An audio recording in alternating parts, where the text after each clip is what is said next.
اعوذ باللہ من الشیطان الرجیم بسم اللہ الرحمن الرحیم الحمد للہ الذی ہدانا لہذا وما كنا لنہتدی لولا ان ہدانا اللہ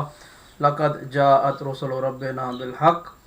الصلاۃ والسلام علی اشرف الانبیاء والمرسلین حبیب الہ العالمین ابی القاسم محمد وعلى أهل بيته الطيبين الطاهرين المعصومين الذين أذهب الله عنهم الرجس وطهرهم تطهيرا واللعنة الدائمة على أعدائهم أجمعين من يوم عداوتهم إلى قيام يوم الدين أما بعد. محترم مکرم سامعین کرام السلام علیکم ورحمۃ اللہ وبرکاتہ. ماہ مبارک رمضان کے اس بابرکت دن کے اختتام پر اور پر نور شب کے آغاز پر میں ہاشم رضا قدیری آپ کی خدمت میں حاضر ہوں. اس پروگرام کی بیان حق کے ساتھ بیان حق کا سلسلہ پروردگار کے اس بہترین ماہ میں اس بہترین شبوں اور دنوں کے ساتھ ہم نے آغاز کیا کہ کسی طرح سے ہم اور آپ مل کر پروردگار کی عبادت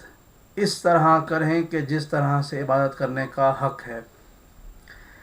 اس پروگرام میں ہم نے ڈسکرپشن کے طور پر یہ لکھا ہے کہ ہم سوال و جواب کا سلسلہ بھی کریں گے، اور اس سوال و جواب کے لیے ہمارے لیے آپ کے ساتھ رابطہ کرنے کے لیے آپ کی اسکرین پر واٹس ایپ کے نمبر بھی لکھ دیا گیا ہے، اور اس کے ساتھ ساتھ ایک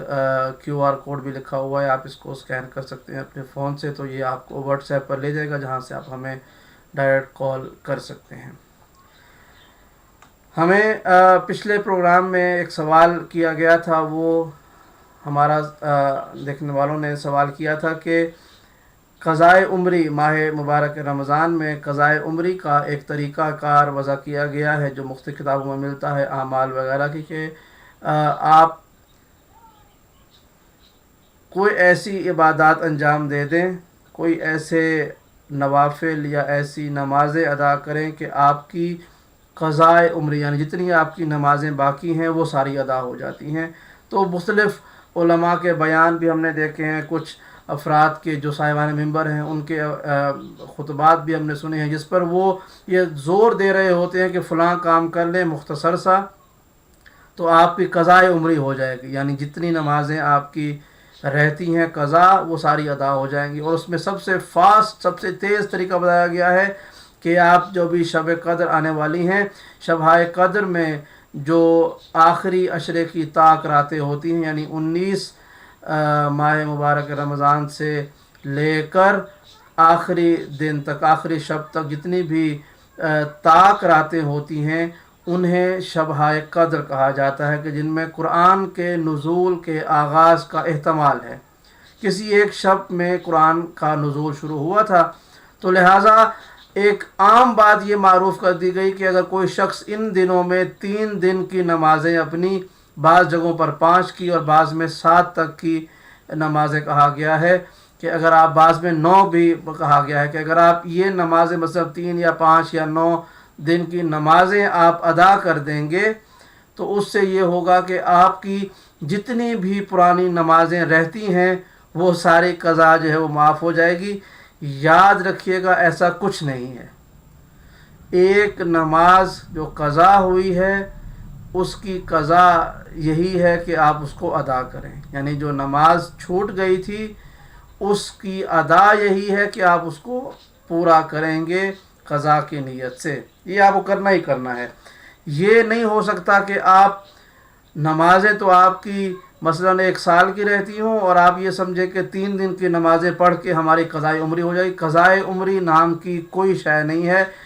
کچھ نمازوں کے اجر کے بارے میں ملتا ہے کہ آپ یہ نماز اس طرح اس وقت میں پڑھیں گے تو آپ کو 1000 سال کی نمازوں کا اجر ملے گا. اجر ایک اور شے ہے. ان دو چیزوں کو آپس میں مکس اپ نہ کیجیے گا. ایک ہے کسی کا اجر بہت زیادہ ہو جانا، مثلاً روایات میں ہے، صحیح ترین روایات میں ہے کہ معصومین علیہ السلام نے فرمایا کہ جو کوئی بھی